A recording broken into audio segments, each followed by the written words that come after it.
What's up, everybody, and welcome to my AEW Dynamite review. A lot of things going on in the show tonight as the so called Forbidden Door is supposedly open, and I'm going to get into more of that later on. But other than the video package of KENTA showing up last week, attacking John Moxley, a lot on this card for AEW tonight. But we do kick it off with the TNT title on the line. I have literally no idea why this match is even a thing. I don't know who booked this match, and it literally makes no sense to me. But we get Darby Allin versus Jelly Nutella out there, or Janela. I don't even really know. Honestly, I didn't really watch this match. I didn't want to even see this match. I don't even know why I was on my TV. I don't know why Darby Allin had to go nearly 10 minutes with Janela. Mostly, I just believe that Darby Allin carried this match because it looked like it got to the point where it's just guys doing spots just to be doing spots with no real meaning to this. And like I said, I don't even know what the meaning to why this match even happened. Okay, it was a match. I believe Darby carried it, but I don't know why this was needed. I don't know why this was made. It just felt random. It didn't really make a lot of sense. It's nothing I really wanted to see. Okay, it's honestly, in my opinion, I just didn't want to see this. I don't even know why it was even a thing. Like I said before, wasn't the last time Janela was on TV is what he got the shit kicked out of him by Omega, and now you think that warrants him a title shot? Like literally think about that. Okay, just literally think about it. I don't get it. Like why isn't any type of contendership? And I talked to my friend tonight, my friend Steven. I don't know why he told me some shit from Dark I really didn't want to know. I don't need to know anything about between him or Sunny Kiss. I don't want to know. I'm not even gonna say it because it just sounded so bad. Okay. If you watch Dark, then you probably know what it is, but I don't really think it needs to be said. The point is this: Darby Allin still retained the title, and honestly, I don't. I rather watched MSK on NXT, and I'll have a review for that later on. But I would have kicked it off with NXT first, then watch this match. Like, honestly, I did not need to see this on my screen. So yeah, Darby, gotta give him credit. He did all he could to carry this match. So I just don't know why it needed to be damn near 10 minutes and that competitive. Makes no sense. So other than that bullshit out the way, we did get John Moxley doing a promo, basically talking about Kenta. He's been calling him out for months, and now he still got that briefcase and he looks like a dork and whatnot, but he's gonna get his on February 26th on New Japan Strong, which by the way, John Moxley did have the IWGP US heavy excuse me, US heavyweight title with him. So at least they can finally bring the belt on TV. So at least they finally done that. Basically, then right after that, Sammy Guevara was in the back for the inner circle, but he wanted to talk with MJF, so everybody left the room. MJF, who set his phone on the table, as Sammy said, "I know what you're doing." MJF said, "Spit out, just admit it, man. You want to take over the inner circle. You don't like Chris Jericho. You're sick of him and everything, and you want the inner circle to yourself." But Sammy said, "All right, guy, you want to do it? Okay, yeah. You finally figured it out, MJF. All right, I want to take out Chris Jericho then. I want to take over the inner circle." And MJF said, that's all I wanted to hear. Next thing you know, he picks up his phone and Sammy knew, like, you recording me? And then basically took the phone, threw it across the table, and punched him in the stomach and left. So, obviously more of that's going to continue later, but Sammy knew what MJF was doing and stopped him right there.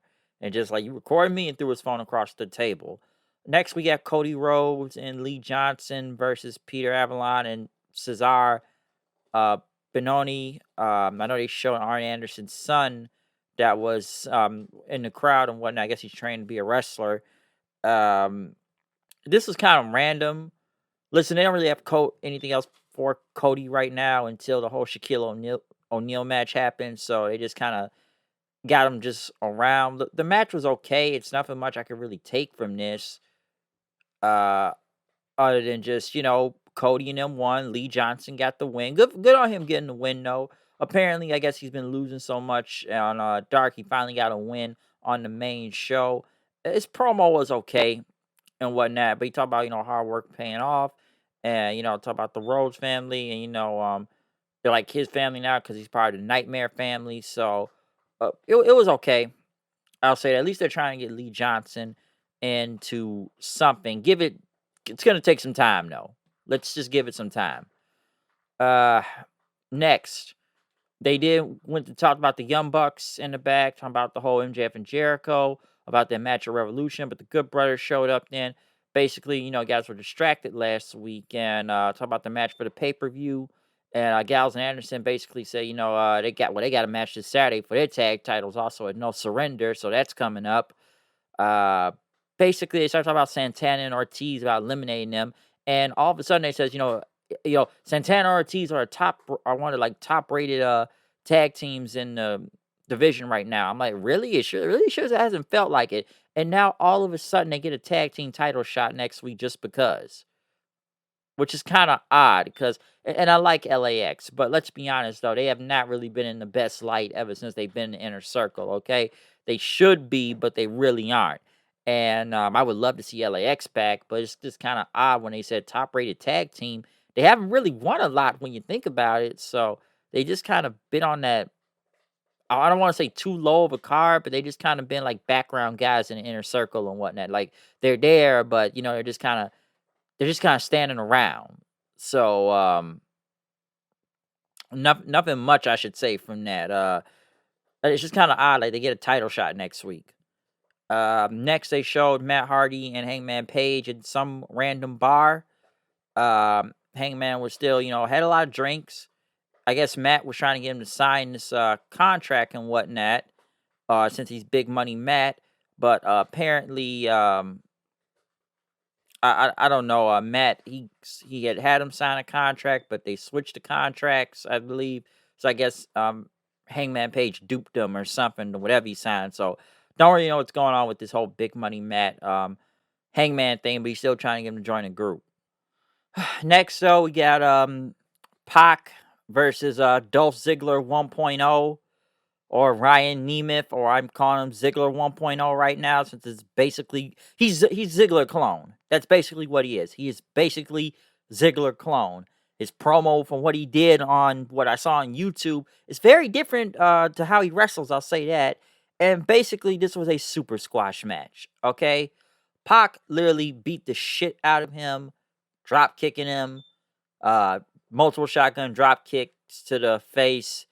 I don't know. Ziggler's brother tried to come back, but this was almost like a super squash. Okay, he did the Black Arrow, he did the Brutalizer. It was over. Okay, so yeah, Pac he basically killed Ziggler clone 1.0 out here. That's all I can really say from that. They of course they had to do the horrible wedding angle they had to go over from last week, which I guess Orange Cassidy and Chuck Taylor talked about what did they think was going to happen when they saw the cake. Next, they went to MJF and them as he went to Jericho, saying that Sammy sucker punched him, and he's got these injuries in the ribs right now. And as the rest of the Inner Circle came out, of course the Acclaim came out, basically freestyling talking about how Chris Jericho. I guess how the whole interruption thing, which I guess that was a work now, because I actually thought that was actually true about Jericho getting mad about the Acclaim coming out too early, people interrupting his theme song, which we already know about if this show is taped like it is tonight. Of course, they have to add in the extra verse, so it looks like everybody is singing along to a song 2 times. That is true about Jericho's ego. It is fragile, it looks like, even as the Acclaim say, but I think it's just kind of funny that he wants people to actually sing it 2 times in a row if it's not live. So we got to add it in and just make it look like it. And then you got to put that smile, ego, grin on. So I think that's just kind of odd sometimes. But other than the Acclaim doing a freestyle, which at least they had better bars this time. They basically went against the Inner Circle and whatnot. Not a bad tag match, I should say. It was okay, of course. Hager and them got involved and whatnot. But I actually liked the tag match. I actually thought the Acclaim was going to win, especially after they kind of used the boombox and whatnot to hit them with, but it did not work. And Jericho ended up getting the juice effect onto, what is the dude's name? Max Caster and whatnot for the win. Sammy Guevara came out then. Jericho said he wants to know what the problem is, and Sammy says, I told you in December, if one more thing happened between me and MJF, I'm done. Okay. And basically told Jericho, I'm done. I quit the inner circle. I'm out. And one thing I did not notice, but my friend pointed this out to me, when uh when Sammy Guevara came out, he came out through one tunnel, which I guess was the heel tunnel. But when he left, he went through the face tunnel. So basically, Sammy Guevara has to be turning heel now, sooner or later at this point, which he has to since he's now out of the inner circle. Technically, um, is this the face turn? I think a lot of people may have been waiting on, possibly. So we're gonna see what happens with Guevara, but this may have been the face turn since he's now leaving the inner circle and whatnot. Uh, what was next though? After that, oh, they showed Sting, who came out and was about to say something until Team Taz showed up, basically putting Darby Allin in a body bag and then dragging him across the parking lot in a car. This is like a segment you see on Jackass. But Sting, who looked like, well, he didn't really run to the back, but he just kind of was pissed off and left. So it's not like Sting's gonna go and chase down a car with a body bag being dragged across there. So I don't know. Sting just kind of like, oh, he's being attacked. I better go do something. He slowly, somewhat ran in a way. So Sting, he just kind of looked on, and I guess he went in the back with his baseball bat. I'm like, dude, you're not gonna catch him. They're already in the car. They're gone. Okay, they're already gone. So boom, there you go. They went to Omega being interviewed at a golf course for some reason. Um, yeah, they went to a golf course. Next, they went to the women's tournament or the championship eliminator tournament. Thunder Rosa versus Layla Hirsch. Not a bad match, I should say. It was pretty good. I like Layla Hirsch. I like Thunder Rosa. This was not bad. Now, I do want to speak a little about this tournament, though. Other than the match being pretty good, they were almost in the death spot at 8:30 again, but I thought it was a pretty good match. And Thunder Rosa went over, as expected. But here's the thing. I thought this was like a USA versus Japan tournament type of thing. But apparently, okay, it is the US facing across against each other as whoever they got from Japan are facing each other. But since they can't fly everybody out all the way to America due to COVID and whatnot, they're basically doing half the tournament in Japan. So basically, you got to watch it on YouTube on Monday. And I kind of find that very questionable. It's like, why would you book a title tournament knowing you can't get these people across the country over here? So it's like we gonna do the American matches on TV, of course, but you gonna do the ones in Japan on YouTube. I actually thought they brought them over here for this. I was actually somewhat interested in this tournament, but now I was like, oh, I thought this was actually U.S. versus America matches. No, it's just gonna be, you're not gonna get that to the finals between U.S. versus Japan. It's just gonna be U.S. versus U.S. and Japan versus Japan. And then again, it's like they're not even here, so obviously you gonna record these matches and then show it's gonna be on YouTube. Unless you do it live on YouTube, well, I don't think that's happening live. But you're basically recording these matches and showing them on YouTube from the side in Japan. So that doesn't make a lot of sense. And trust me, me and my friend went over this tonight. You could have put the damn knockouts in this tournament. You could have did an AEW versus Impact thing. If you want to get this partnership going, why don't you just put the women from Impact in there? You got a lot of talent down there. Put them against the AEW ones.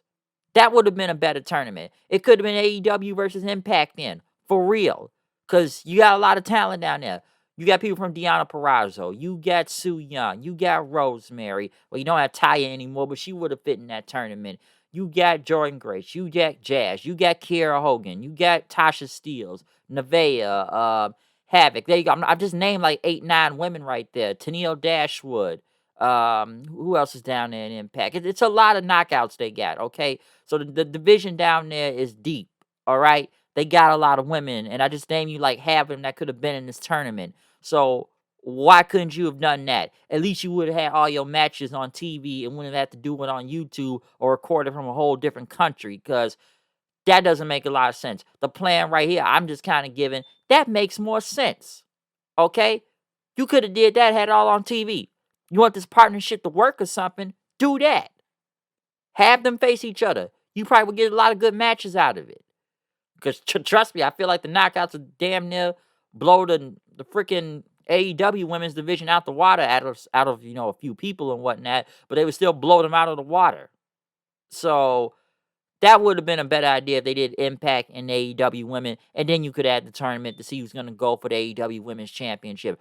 Don't have a U.S. versus Japan tournament if you know you can't get the talent over here in America and you got to record it and then put it on YouTube. That's some bullshit.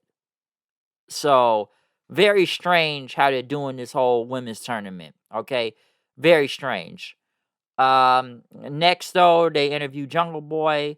I guess Marco Stunt Growth don't really give a shit about. I guess he was okay from the FTR thing, but Jungle Boy talked about his match with Dax a few weeks ago, and it's one of the hardest fights of his career. They say he didn't get FTR suspended and whatnot, but when they come back, he's gonna make them his bitch. Didn't they get suspended for cutting the dinosaur's ears off or horns off? That doesn't make a lot of sense. Kind of odd, so it doesn't make. I have no idea what they're talking about. Um, One thing I thought was kind of funny when they were going over the card next week, I guess they were talking about Matt Sydal, but they said Mike Sydal. People thought they botched it. No, Matt Sydal has a real brother named Mike. I've never heard of him, but until today. So I never knew Matt Sydal had a brother, but I guess he's gonna be making his debut next week. So we'll see what happens with that. But in the main event, though, and I got a lot to say. It was a lot going on in this too. But we got Kenta and Kenny Omega versus Lance Archer and Jon Moxley in a Falls Count Anyone match. Kenta, who did have the IWGP US briefcase, which he has won on New Japan Strong, and Jon Moxley, the current IWGP US champion. You know what's funny about all this? You got two guys in this ring that are former IWGP US champions. Kenny was the first one to win the title a few years ago. Archer was the last champion before Moxley. Kenta, you have going for the title, and Jon Moxley, who is the current U.S. champion. And I kind of figure it's like we got two guys that are wrestling for New Japan right now, and two guys that are formerly of New Japan right now. So kind of crazy when you think about it. But let me say something. This was all over the place, and I'm gonna try to go over as good as I can with this. Other than everybody going at each other. Kenta immediately took the briefcase and went after Moxley with it. I know they went on the outside. Of course, they got a ladder involved. I think it was a trash can. Um, what else? So Archer started hitting people with a ladder. Then they went to the outside. For some reason, went to Peter Avalon, where it was like a bed out there, and Archer choke slammed freaking Omega into like this bed and everything. Kenta and Mox brawled all the way up the stairs, which I guess they were in the kitchen then, which they Mox ended up, or was it Kenta ended up kind of DDT him onto like the steel table and whatnot, and then Kenta put him in like the crossface and everything until Archer came back, break it up. They kind of went back somewhere near the arena then, fighting back there. Of course, they started using like kendo sticks and everything. Kenta and Archer start going at it. Archer was about to power bomb Kenta through the announce table, but Kenta got out of it. Then he did a big double stomp onto Moxley, which the table did not break. And I could say botchamania, but it did look clean though. Archer and Kenny started going back at it then, which Archer did like his old school backflip thing. He went for the blackout, but the Good Brothers came out then attacking Lance Archer. Then Kenta came back trying to hit multiple back fists, but Archer knocked him down. Carl Anderson tried to hit the gun. He went for a gun stun then, and then next thing you know, Jake Roberts got in the ring. It looked like he was gonna go for his DDT thing or something, but I know he hit like Gallows with it, but like he was trying to do for that. Well, you know how Jake Roberts does his DDT and whatnot, but he just kind of went for a punch. I know it looks slow, but come on, Jake Roberts hasn't been in the ring in I don't know how long. Omega then was about to hit Jake Roberts with a big V-trigger, but Kenny Omega came with the barbed wire baseball bat. Kenta hit a GTS onto Mox, which actually connected this week because last week he missed the whole damn move. Okay? You didn't even see it. It didn't even hit him. It didn't even hit him. And they switched the camera so fast off of Avalon when he did the GTS on him. It looked bad earlier, but at least he actually connected it this time. But after the GTS then, Archer took down Kenta. Next thing you know, the Good Brothers hit a Magic Killer onto Archer. He had Omega hit him with a V trigger. He went for the One Wing Angel, but he couldn't pick up Lance Archer. So the Good Brothers picked him up, and then they hit him with the One Wing Angel, and it was over. Okay, this was all over the place and almost somewhat tough to keep up with. I'm sure some people liked this and did not like it. Honestly, I thought there was so much going on. It was a crazy match, which is a false count anyway, so you're gonna see anything go around. But I couldn't even keep up at one point. I'm like, okay, some of this is getting a little bit ridiculous now. Okay, that didn't make sense for this, massive brawl to go down and whatnot. So it was kind of like just I was somewhat up and down with it, but it was still enjoyable though and entertaining. Okay, but like I said, really all over the place. And they start throwing potatoes at each other too. Like what was with the throw of potatoes thing? So I know the inside joke to it, but we start throwing potatoes. So I will say this: it is cool that you have this so-called partnership with Impact and New Japan, which I think the whole New Japan thing is still like a trade-off though until the IWGP US title match happens. So I think that's a trade-off because listen, it's cool that Kenta's here, but Kenta is still in the Florida area because that's where they record New Japan Strong. I don't really believe this is still a partnership yet. I just believe this is a trade-off because hey, Mox showed up on that show, so Kenta shows up on this show. And even some would say, like, until you see freaking, I don't know, Okada or Naito or Bushi or Jay White or even the whole damn Bullet Club themselves, if whatnot, show up here on Dynamite, then I believe it's a partnership with this so-called Forbidden Door that's supposed to be open and everything, as everybody likes to put on. But until then, I don't really believe that at the same time. Okay. I just think this is just like a trade-off more than a partnership. Like, oh, all right, it's a partnership, but are you sure about that? Are you sure? So, like I said, until you see more of those people show up on the show, I'm not believing this all the way. Overall, still a very good show for Dynamite tonight. Like I said, the main event was just all over the place. You could take that however you want to. I did like the Thunder Rosa and Layla Hirsch match, not bad. The Sammy stuff was good with Jericho and them. Is he going to leave the inner circle and whatnot? Pac killing Ziggler 1.0. The Lee Johnson stuff wasn't that bad, but still felt random at the same time. Um, yeah, like I said, most of it was good. I didn't really need to, like I said, Darby won. That's all I care. I didn't really need to see him face Nutella, but hey, Darby won. That's all that matters. But not a bad show if you want to put it like that for AEW. I thought it was good, but I just feel like that main event just someone lost his track and going all over the place that I didn't even know. It was like, okay, he said with this, he said with that. How crazy can they go? I'm not really sure. But other than that, though, that is my review of AEW Dynamite tonight, which I still find it funny. For a show they called they had beach break next last week, it's in the middle of 40-degree weather. Think about that. Wasn't it Bash at the Beach last year? Why is it a Bash at the Beach? Could it be copyright by WWE? I have no idea. I don't know. But that's mostly what I can say about this show for AEW tonight. But other than that, comment, subscribe, find me on Twitter at Hood1990. Tell me what you think about the show. Other than that, I'm out of here. See you guys later. Peace out.